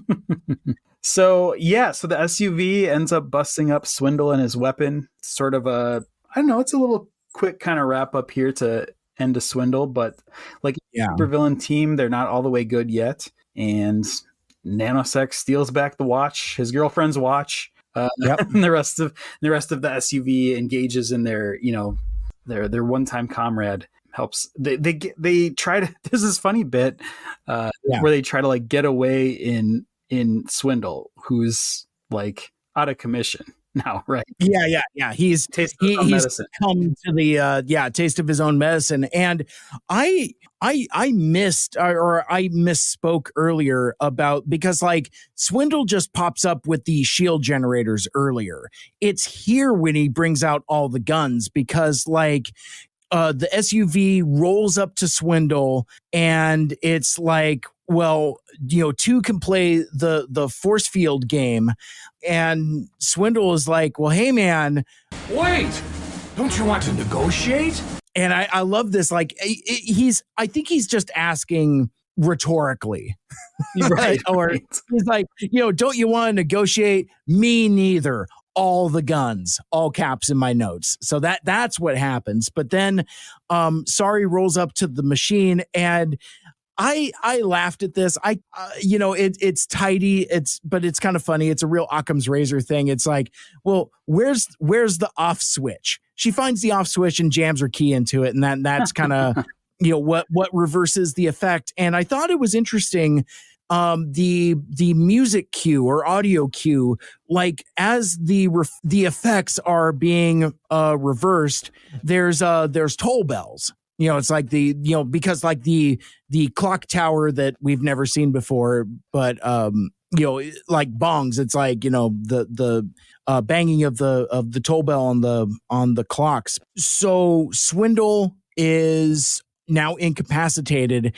And when the Autobots show up, it's like, oh man, well, we need to destroy this timepiece. Not so fast, says Nanosec, because again, he's got maybe some uncomfortable ideas about his end of this partnership, but he's like, not so fast. This ticker belongs to my girl, Slow-Mo. Right. Yeah. Yeah. Are they a couple? Are they a power couple? Are we led to believe that this is enough? I wonder how she feels about that. Yeah, that's the thing, because like the only indication we have is that she's like, and laying it on pretty thick when she's like, I like a man that works fast. What I can't tell is how genuine that is, because keeping in mind that her supervillain origin story is based on fandom for these villains. So she might like Nanosec. She maybe she's more of a Harley Quinn with a little bit of obsession for the Joker. Yeah. She did reverse age him, or she did kind of bring him back to a young, handsome man. So maybe it's a little bit of vanity on her part. She wants a handsome boyfriend. So I skipped over a whole bunch of stuff that we could probably just skip over. Like there's this whole like fight on the rooftop. The timepiece falls over, ends up in Swindle's hand, and then it's the Autobots versus Swindle. Swindle casts Time Stop. Stop the time! Bumblebee casts Shield, and then that bounces off, and that's how Swindle gets incapacitated. But I wanted to call out, though, that as he stumbles back, he transforms back into Jeep mode. And I don't know exactly why that happens, but it's kind of cool that it does. Yeah, well, I like it because it ends up being like a little prison for the SUV, right? Like they think that the car still works, or I don't know what they were exactly planning to do, but now they've basically put themselves into jail, LOL. Like they just kind of gift wrap themselves for the police. Well, even Angry Archer like rolls down the window. He's like, "Hey man, anybody got like a jump start or something like that?" It's like, you dum-dums. But I do like this legislation here where it's like, he's stuck in park, and then Bumblebee, ever the little stinker, uses his stingers to pop one of his tires. I thought that was I thought that was pretty good. But then Optimus here really kind of goes into Dadimus Prime here. He's not happy. He's just like, bruh. You should have called us sooner. If that weapon had gotten into Megatron's hands. Yep, that's classic dad stuff. Ratchet here, though, he's like, well, I hope you learned a lesson about teamwork. And Bumblebee has very much not learned a lesson about teamwork, because he says even the star player needs backup from time to time. And that spit of arrogance, huh? Yeah, it's like you've learned nothing. But before we close out, I mean, we can't not talk about the return of Captain Fanzone. Yes. Yeah, he swoops in with some great one-liners here to make the cuff.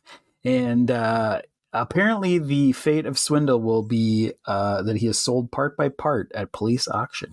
Yeah, this is some dark shit. I mean, like, first of all, so Fanzone rolls up, and I love this. He's like, well, looks like somebody had a 4-for-1 sale on small-time crooks. Thought that was a particularly potent burn. That was pretty funny. I mean, where are you getting 4-for-1 sales? Right. You use an AliExpress or something? Oh, What's man. going on? Temu. Watch that Temu ad one too many times. Yeah. But yeah, so I wanted to talk about this a little bit. This notion of being stripped and sold at police auction for parts should fetch a pretty price. And it's like, wait a second, what? So I have questions. It's like, so have the Autobots told Fanzone what Swindle is? Because if they have, then I should note that the Fanzone is saying all these with a smile and a laugh. Like he's taking gleeful pleasure in the fact that Swindle is going to get stripped and sold and chopped down. He seems to be overly eager about that. And does this tie into my fan theory from a few episodes ago, where Captain Fanzone is secretly like capturing and chopping up robots on the sneak? Like I think he has like a warehouse full of like half chopped up robots. It's a real Dr. Meridian, a Mandroid situation there, where it's like he's just chopping arms off, or Robot Dexter, or the guy from You, maybe something like that. Yeah, that's interesting. I think the sad fact, though, is that it doesn't matter to Fanzone. He's just either way. He's just seeing a machine get its comeuppance, right? Like he's just sort of relishing this anything mechanical being broken down. He's probably on board with that weapon that Swindle made, something that takes all machinery out of commission. It's like, yes, a darker time. Take us back to a simpler time of fires and sitting around. The Stone Age. Yes. Oh my gosh. Well, that is incredibly dark. Yeah, right. He just keeps getting weirder, doesn't he? Yeah. Well, and what a weird note to end the episode on. So this episode does not have a coda or a post-credit scene or anything. It just ends with Swindle being tow trucked away, and that's it. And it's made even I can't forget this. It's made even darker because like when I think Swindle is talking to Megatron about the implications of the weapon. Now, picture this. All your enemies completely immobile, totally aware of everything around them, but completely helpless to move or speak. A fate even worse than going offline, eh? Ooh. So that's tragic. Yeah, and we know Swindle is now in this state, presumably being taken to the police chop shop to be chopped up. Oh. Grim, gruesome stuff. Oh, yeah. Okay, now I get why that's so bad. Like, he's just going to be alive for his own vivisection. Ugh. Yeah. Don't like that. Don't like that. Oh my goodness. But yeah, I mean, that's whether we like it or not, that is the end of the episode. That is the end of the SUV Society of Ultimate Villainy. All these screwballs are arrested. There's no Porter C. Powell to come bail them out. It seems like these villains are off to jail. Yes, the short time of the SUV. They're a very short-lived crew. Pour one out for the old SUV. All right, so that's the end of the episode, and it looks like coming up next is Mike's G1 score. Yeah, ba-da-da-da-da. What do we got? For as accidentally high as the previous episode was for Fistful of Energon, this one's shockingly low. I give it a 2.6. Oh wow. Swindle didn't do it for you. It wasn't enough for you, huh? I mean, it was, but I think what happens is that this is a overwhelmingly TFA episode. Like, even though this is the introduction of TFA Swindle, we've talked a lot about how season 2 here is kind of advanced level, and that it's kind of hard to just show this to somebody. It's like, oh, you like Swindle? Watch this episode with these dipshit human supervillains. Yeah. Like, I remember early on when I was tweeting enthusiastically about the human supervillains, and I would get like a disproportionate amount of ratio of like, oh man, well, humans in a TFA episode, human villains, that means it's automatically bad. I'm just like, what? Right. And it's just like, so I think the fandom, or at least the vocal fandom, kind of categorically doesn't like humans, and specifically doesn't like human supervillains. So I could see why a segment of the fandom, a particularly vocal sect of the fandom, doesn't necessarily like TFA, for like a lot of obvious reasons. But I think principal among them is not just an emphasis on human characters, but also specifically human supervillains, which I think is what makes it stand out. Like, I wonder how G1 would be if there were some human supervillains as opposed to just like some like regular human antagonists. Right. I like that these are like cartoonish Batman, Spider-Man-esque actual supervillains with like superhuman abilities and stuff. It's a cool new take for well, it's not new, it's 15 years old, but it's a refreshing take. Yeah, exactly. It literally new to me. And it's like and there is a part of me that's bummed out a little bit that this hasn't carried over as much. Like, I mean, again, you get yourself a Dr. Mandroid in a Earthspark. So it's like, occasionally you get some human supervillains, but like as the whole, not as much of an endearing trope. Sure. How did this iteration of Swindle stack up for you? How did this compare to how you felt about Soundwave, for example? Oh, I really enjoy this iteration of the character. And for me personally, I put this incarnation of Swindle in a different category than, say, like Soundwave or Retgar or I'm trying to think of other characters that are I guess I feel like this version of Swindle is comparable to, say, TFA Jazz, where it's like it is the character. Like, I mean, like right. This and because it's animated and not G1, it's taken all of that and pushed even further, where you get like a celebrity voice actor, and you give him like all of these other cool character traits that the G1 iteration, while still very cool and has a lasting legacy, isn't this. Like this is like in a way that I was kind of talking about how the Ghostbusters sequels are kind of like a sequel to your memory of what Ghostbusters is as opposed to what it actually is. This is what I think G1ers think that Swindle actually is, whether he is or isn't in those couple episodes. It's like, this is like evergreen Swindle. And I feel like other iterations are probably take more influence from this take on Swindle as opposed to the G1. 100% agree.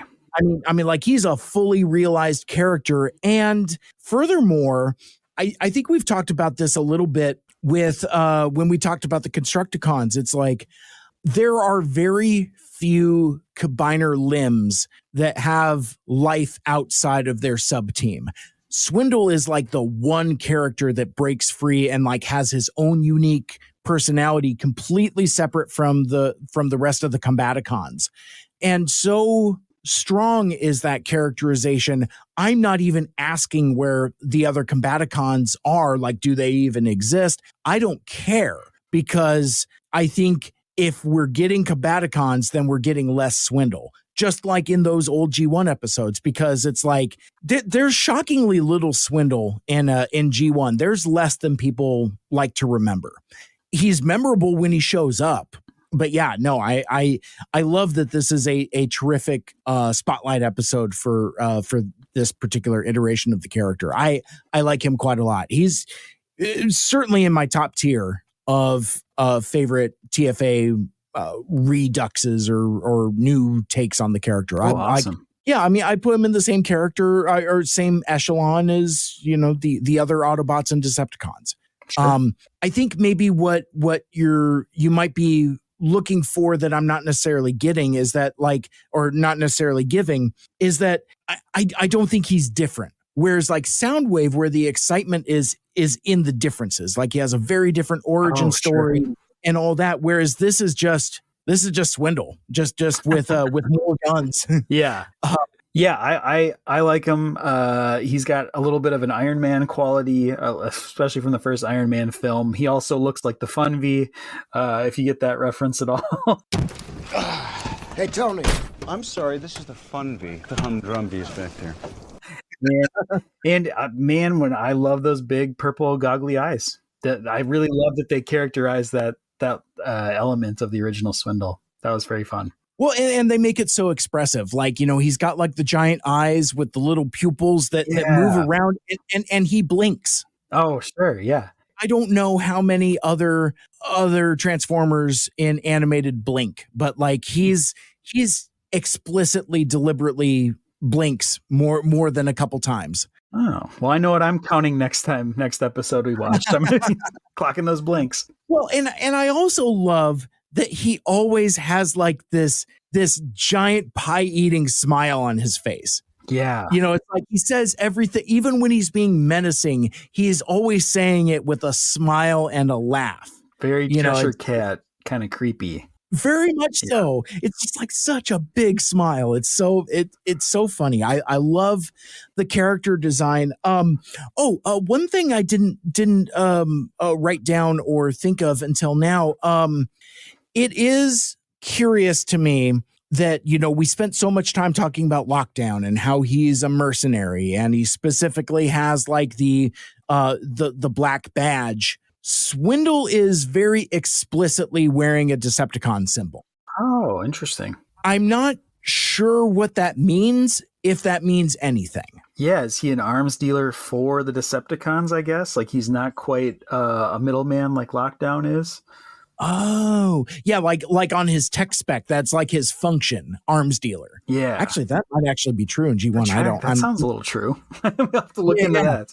Yeah, that's interesting. Like, I mean, I just pulled that out of my ear, but like, but yeah, it seems like that's kind of more. I don't think he's as independent as Lockdown. I mean, I think he's independent adjacent. Maybe he has autonomy because, like, when he's dealing with Megatron, he's not. He's dealing with him as a peer, as an equal, as a customer, like a customer shopkeep relationship.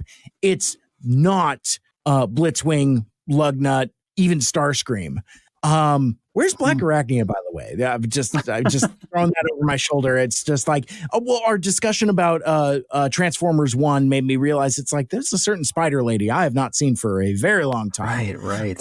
It just kind of really made that pop into my brain all of a sudden here. But there's a different footing as opposed to just some goon in the Decepticon army. Yeah, I did actually look up Swindle's G1 tech specs because I was curious. Kind of interesting. His function's actually munitions expert, which kind of tracks with all his, like, you know, arms popping out. Like I guess I kind of took that as a take of like, here's a guy who's in business and carries around, you know, has sampled his product a little bit too much.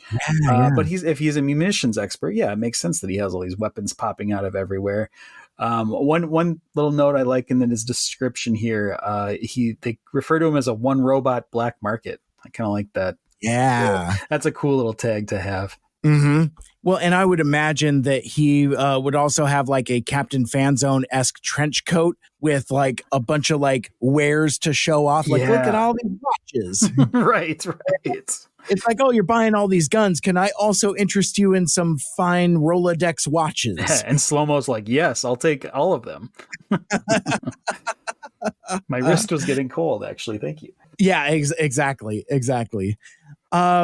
So yeah, I mean, good stuff. I the thing also with me as a first time viewer, I never know when we're going to see these characters again. I always assume that every time I see a character, it's going to be the last time. So every time like Angry Archer shows up or Nanosec, like I never thought I'd see Nanosec again. So it's always a delight when characters return.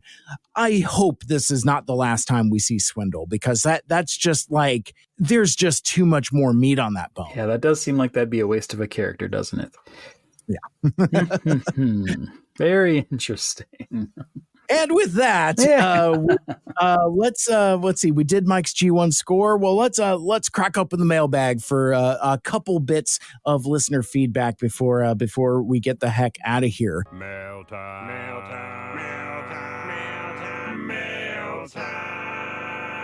The mail's here. Here's the mail that never fails. It makes me want to wag my tail. When it comes, I want a whale mail. And I want to start on twitter.com. And if you want to reach out to us on Twitter, and yes, I will continue to call it Twitter forever. Yeah, exactly. I'll keep dead naming Twitter as long as Elon Musk keeps dead naming his kids. Oh, no, bad time.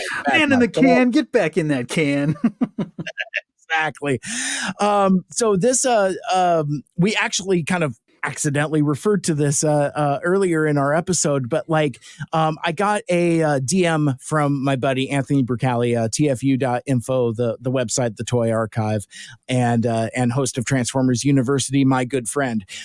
He and I have an ongoing DM chat about, like, we talk about like existential dread and jokes and all kinds of other stuff. But like he wrote to me recently and said, complete aside, love the recent episodes of Two Mikes Too Furious. I would like to propose a new drinking game.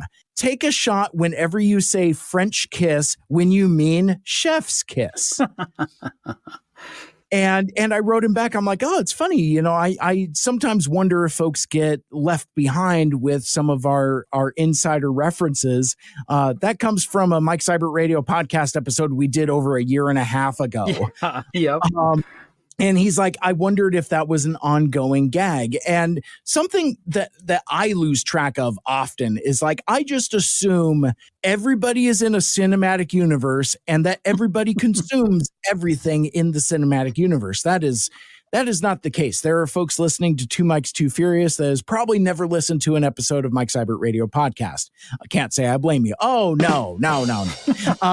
But like a year and a half ago, we assembled Mike and the Earth Sparkles, and we talked about this in our last episode, but we talked about the first batch of episodes of Transformers Earthspark, and one of our panelists, Chally, had said, like, you know, just like, yeah, it was late at night, she was scrambled out, and she had meant to say French. Damn it, I fucked it up. I didn't take that. She meant to say chef's kiss because, like, I think we were talking about like one of the fight scenes or something like that, and she's just like, we're all on video, it was a live stream, and she even does like the motion, the chef kiss motion, and she says French kiss. Yes. And we all just lost it. And I felt so bad too, because like it felt like we were making fun of her, but we weren't, and we still aren't, but it's still so fucking funny. Yes, like, I love it. To the point where it's ruined our vocabulary. Like, I can't even tell the story straight without saying French kiss. So like, I have to be really careful at work on my work calls because I can use chef's kiss very casually, and I have to switch. I have to like filter it out to not say French kiss. It's too natural. Yeah. So sometimes it's always a good idea to explain ongoing running gags. Jokes. Yeah, I get it. Yeah, and I think we've talked about it a couple times, but every podcast is somebody's first podcast, so it bears repeating, and we're going to continue to do it. Yeah, it was a little Easter egg for our super fans for a year and a half, but now we'll come clean. Exactly. My text chat continues.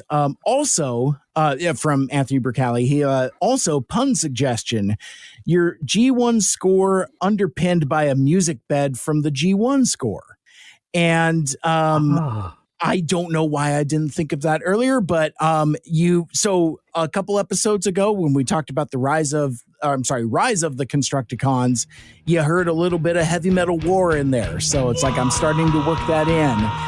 So that's an idea that came specifically from my buddy Ant. Check out Transformers University.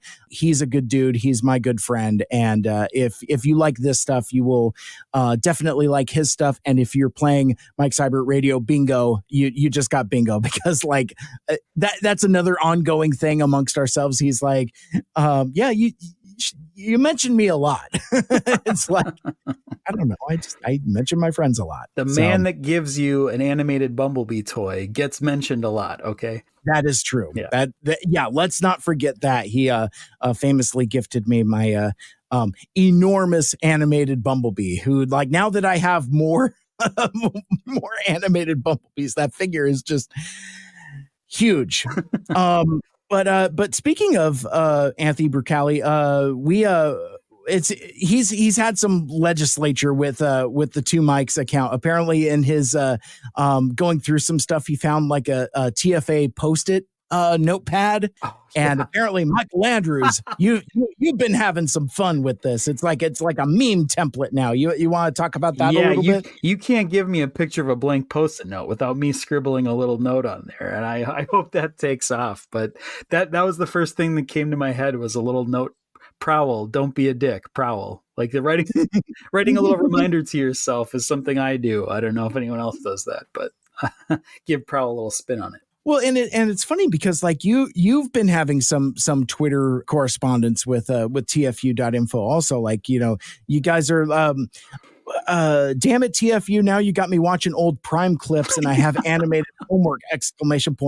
What is that in reference to? Actually, we kind of hinted at that our last episode when we were talking with Abby, but he had mentioned I was talking about the Alita 1 badass fight scene in the Transformers 1 trailer. And I said, this is the best. I've been waiting for this since Transformers Prime. And he sort of gave me well, hello, you ever heard of Earthspark? Some of the best fight scenes in the history of Transformers. And I was like, oh, and that's where I was being my newly coined term of a primer, which is like a G1er, but for Prime. I was being a primer and I was like, yeah, but it's, Prime is the best. So before Abby reality checked me. Back to the norm, but that's where that came from. And then I was trying to prove it. Being a classic primer, I was trying to prove it by finding a clip of the show, and then all of a sudden I was down a rabbit hole of looking up Transformers Prime. And I even tagged in Matthew Barbario to back me up on how badass Transformers Prime was. That's how much of a primer I was being. I love it. And let's see, he wrote, well, Mikel Andrews has gotten me excited about moving on to Master Force. Still not sure how I'm going to approach it because the dub is probably unintentionally hilarious. Oh, yeah, some Master Force legislation. That's right. Because, he's making his way through Headmasters, right? So yeah, he's still not done with it. No, it is a slog, and I don't blame him. But don't give up. You're almost to the best part. Yeah, well, because I remember when we were on Autopod Decepticast at Christmas time, I had mistaken that TFU that Transformers University had gotten through Headmasters. I had him on my show, and he's like, actually, I still got the back third of it to do. There's and always more Headmasters. Oh Lord, so many episodes, and I like that I ribbed him a little bit. Yeah, we actually want to cover the episodes we're watching. Oh, that's not nice. That's not nice. All right. So I'm going to save some Twitters for our next episode, but I did want to go back into the YouTube comments, and our good buddy Stuart and Beyond, one of the co-hosts of More Than Meets the Ear, who just recently dropped a new episode after a year and a half hiatus. Oh, cool. I guess that's just going to be the drip that those are going to come out at. They record an episode once a year, and then a year later it'll come out. So, fine by me. Yeah, I mean, it's good stuff. But so let's go back to Velocity Nights. Stuart writes on the YouTube, another great episode, chock full of legislation. Velocity had a lot of great action, character moments, and world building. The touches of detail, Blitzwing scraping his wings in the tunnel, and callback rocket boosters make this a great rewatch! And yes, Mikel Andrews, I too remember Mummies Alive! Yeah, there are dozens of us. No, there's two of you. Yeah. And actually, he should have used 2 exclamation points because, isn't Mummies Alive! The title of the show? Yes, that's correct. So, yeah, and it should. So it's is it punctuation to end the sentence, or is it Mummies Alive? Yeah. Kind of like when you refer to Shout Factory and you have to kind of put the exclamation point after shout because it's Shout Factory. I occupational hazard. I have did you know that the X is silent in Godzilla Kong: The New Empire? Because the studio rep told me that, and that's what I keep saying. Real stupid. I love it. It's just I can't shut it off. But anyway, let's see. Yes, Michael, I too remember Mummies Alive. My friend and I crossed over into Canada to pick up some of the figures back in the day. Wish I had grabbed them, including Skycophagus. Oh, man. Yeah. Skycophagus. Those were some, I don't remember all the characters' names, but that was a great, that was a great toy line too. Very cool toys there. Apparently one of them was called Skycophagus.